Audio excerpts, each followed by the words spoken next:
এই হচ্ছে সেই বাবুর্চি বাজারের পুরান ঢাকার হালকা বাবুর্চি খাবার নেওয়ার জন্য কিন্তু যে সিরিয়াল দিয়ে রাখছি। হ্যাঁ, সিরিয়াল দিয়ে রাখছি।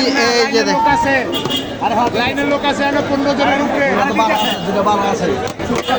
এই যে দেখতে পাচ্ছেন হালকা বাবুর্চির ছেলে হচ্ছে জনি বাবুর্চি।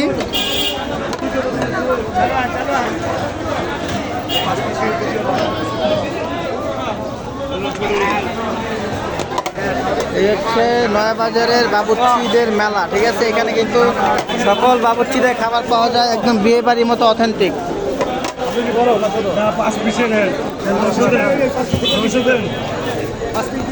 কাকা দুইটা বড়, এই যে পাড়া আছে, দেন দেন দেন দেন, এই দুটা যে হেলে দেন, দেন বড় দুটা দেন 1100 করে। আপনার কি আপনার কয়টা? এই দুটা বড় দুইটা। আরে বড় করে দেন না, যেই তো আছে খান 1100 করে দুইটা। আমি লই যাচ্ছি, আপনি টাই করুন, আপনি টাই করুন, আমি সিরিয়াল লই যাচ্ছি, অন্য ব্যাগল লই না। না, এই জায়গায় ভালো সুযোগ নাই, সব একরকম মিক্স। এই খাবার মুরব্বি খাবার